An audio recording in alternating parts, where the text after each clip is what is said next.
Okay, so let's get started. So your current energy coming into June is clearly, this beautiful family picture.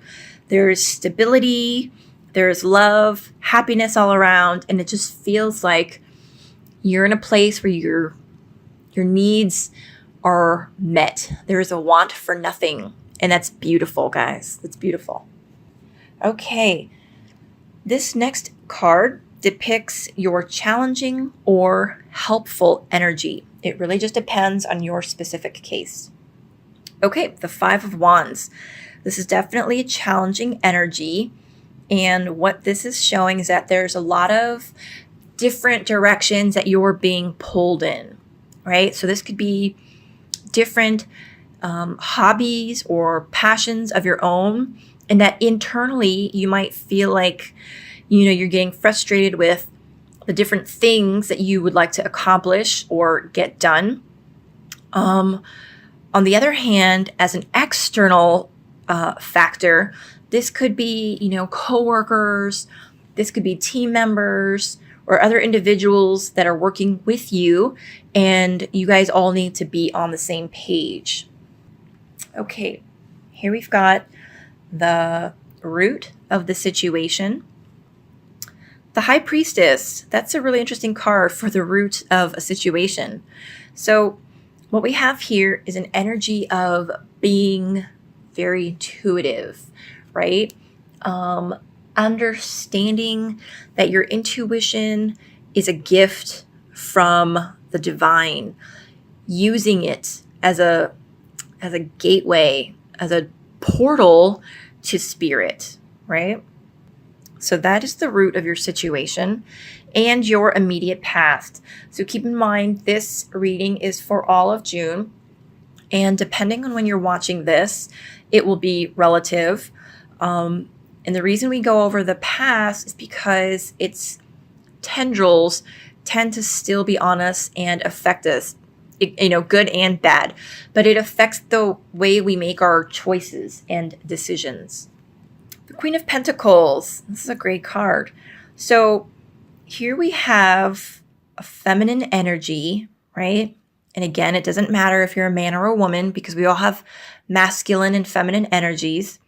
But this is sort of the dominant feminine energy of, manifestation, of being grounded, of prosperity.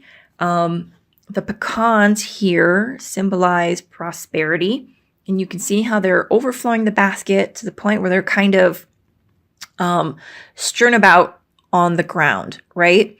So in the past, maybe you guys were investing money in different projects. It doesn't even have to be investing money, but maybe saving it, right? In different, banks, different accounts, different methods. It's very good card.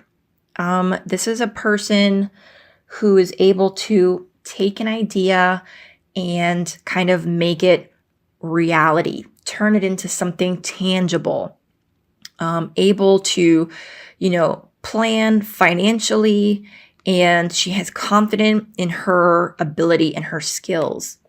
So that is your immediate past, and that is very much likely why your current energy is one of happiness, contentment, your family is happy, you're happy, and wonderful. Okay, this next card indicates your crowning thoughts. This is what's in your head regarding your whole situation, what ideas you've got. Sagittarius, this card is about hurt feelings. So I'm not entirely sure what's going on here, but fortunately, this card is usually about a transitory time, right? It's not long term. It could be a few days, a couple weeks, depending on your specific situation. I feel like maybe in a relationship, maybe in a friendly relationship, or even at work, something might have happened that hurt your feelings. Sagittarius is a fire sign, and fire signs, I feel like people kind of give fire signs a bad rap just because they are so like quick and like confident that sometimes I feel like people don't realize how sensitive fire signs actually are deep down, right? So it's very possible that maybe you presented an idea for a project, right? And it got turned down. I feel like it could even be that simple. Like there's nothing malicious. But maybe that's what hurt your feelings. I'm trying to think of other examples.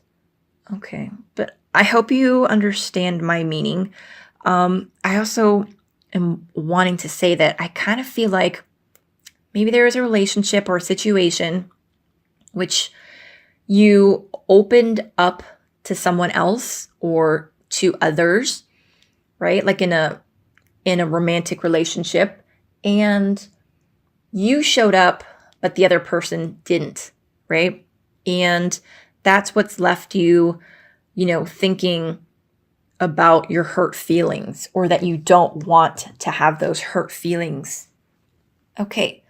This card is your immediate future. Again, please keep in mind that this is relative to whenever you watch this video. The Crone. This is a great card. This is the Strength card in the regular Rider-Waite Tarot. Here we've got the Goddess in her aspect of the Crone, walking side by side this beautiful, majestic lion. So, interesting. Okay, I'm going to go against one of my own, rules, if you will, but there's no real rules in reading tarot or working intuitively. So I never say this, but I'm going to say it this time. This is the card of Leo, right? And here's the thing. Maybe Leo is the one that hurt you. If that applies to you, awesome, take it. If not, then just brush it off, because then it doesn't apply to you. But if that's the case for you, then Sagittarius, I feel like this is you, the Crone, right? Sagittarians are like, how do I explain this? You guys are like the sophisticated ones, right? You love the fine wines. You love to travel. You like to learn, right? Not necessarily like academically, but you like to learn new things, new ideas, traveling, right? So I feel like in the future, you are going to be walking side by side. You're going to come to peace with it, right? If there's a Leo that has been hurting your feelings, or like maybe you've been resenting, I feel like you're going to come to a place where you are going to be able to let go and or accept, that person or the situation. And I'm saying it because Leos, Aries, and Sagittarius as the fire signs are all very much drawn to each other. But after that initial attraction, right, it can tend to not sizzle out. The fire of one can kind of be off-putting to the fire of another in a sense, right? So if that situation applies to you, I feel like you guys are definitely going to be able to be at peace with one another.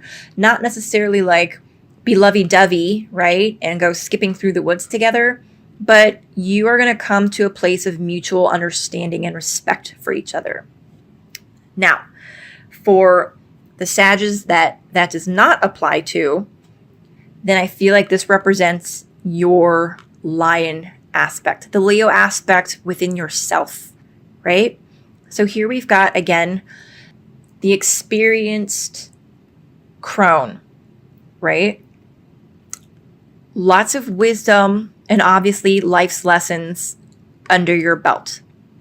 Here we've got that desire to roar, if you will, like proclaim to the world who you are. And I feel like you're just going to find this beautiful balance where you are able to walk in both your experience, your confidence, and probably most importantly, your wisdom. And you are going to feel at peace with the lion side of you. Okay, if that makes sense. Because maybe you always kind of let that lion side of you run free, right? And go chasing after whatever it is that you wanted, right? I mean, if a lion sees something it wants to eat, no one's going to tell that lion not to go. But I feel like through your experience and wisdom, you've learned how to tame the lion, right? And now you're going to be walking in peace with that. Okay. This next card is your attitude about the situation. And the reason we go over this is because it's good to know what we are energetically putting out into the world, right? It's the law of attraction. If we're not aware of what we're putting into the world, or we're thinking that we're putting one thing out, but we're not, then it can come back to kick us in our butts. And Sagittarius, so your whole attitude, right? It's the High Priest. This is the Hierophant card in the Rider-Waite Tarot. And it kind of goes in line with what I was saying about how you guys love to learn. So this is about wanting to learn. It could also be the flip side where you want to teach.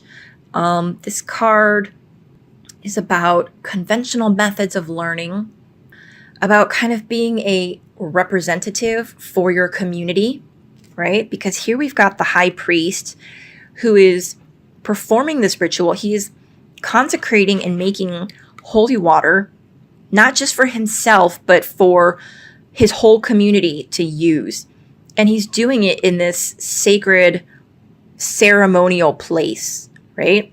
He's got the experience, he has the knowledge, he has the, he knows the rituals and the ceremonies, and he knows when to do it. And he is the appointed person to do so. So I feel like that is your attitude, guys. That's what you're sending out into the universe. This is what you want or desire or think. Okay. This next card is the card of the energies around you. So this could be friends, lovers, children, even coworkers, right? This is their energy that they are imbuing upon you. And it might not even be a parent. Okay. So the Four of Athames, this is about a vacation or taking a rest.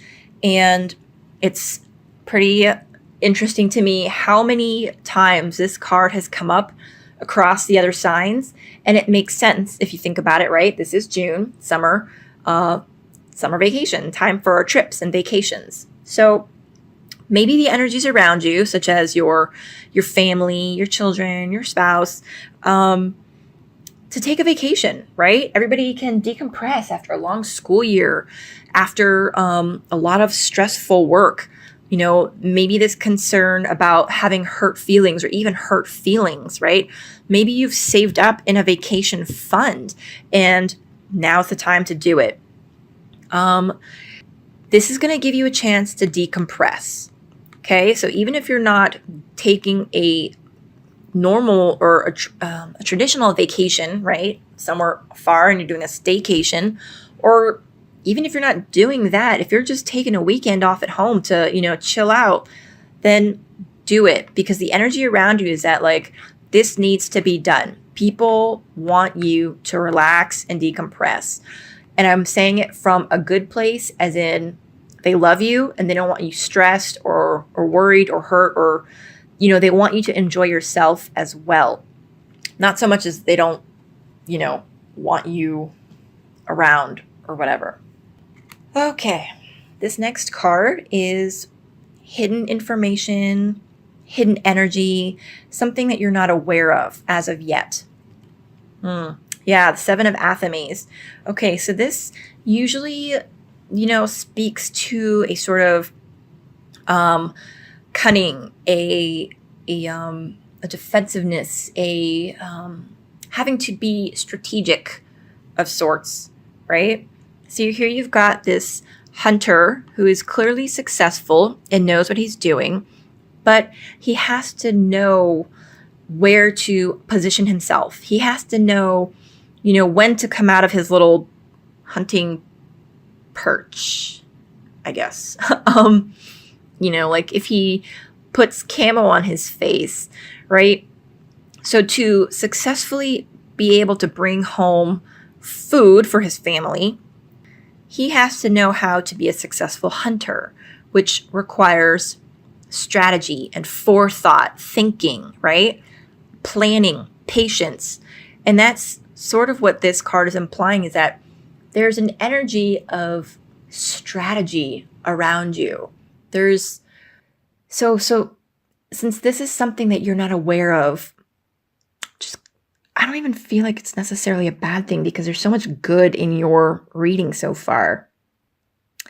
It could just be as simple as figuring out which flights to take, when, how to corral the whole family, into the car, get to the airport. Do you Uber it or take a taxi or a shuttle, which is cheaper?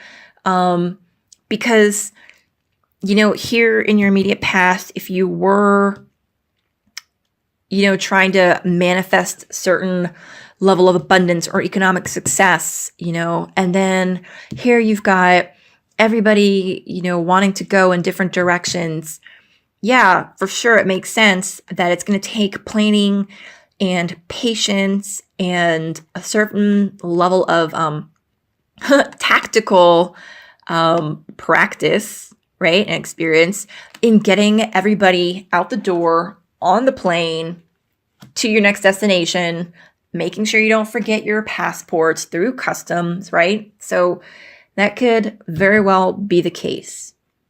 Okay, this is the overall outcome card for the month of June. The Lady and the Lord. So guys, in the Rider-Waite Tarot, this is the Lover's card, okay? And it's more about having to make a choice, not so much love, although it can be about having to make a choice between, two lovers. But it is just about having to make a choice and being in a place of harmony, between the two. Here you've got two hunters, right? And one's got the feminine energy, one's got the masculine energy. She is the goddess, he is the god. They each have their chosen weapon, which has been tested and is proven reliable. And they each have their loyal hunting dog, right? That has been trained, knows what to do, is reliable. So it's about working together. He is not threatened by her or off-put by her as a female who is a hunter just as well as him. And she is not off-put by him. She's not threatened by his male energy, of, aggressiveness or whatever. So it's the combination of the two that really makes them stronger, right? It's like the yin and the yang, right? You've got the white part, but you've got a little black circle in it, and then the black part with a little white circle in it. They need each other for that perfect balance. So your overall outcome, I feel like you're going to come to a place where I feel like this is not so much about a choice, but as being in balance, right? With your masculine and feminine energies, which kind of goes in line with the crone. Okay, and if that's the case for you, Sagittarius, then that's wonderful, because that's a very, very hard thing to accomplish. Most of us have either overcompensated our feminine energy or overcompensated our masculine energy, right? And when you can come to a place where you have harmonized both, wow, you are an example and a beacon for everyone around you.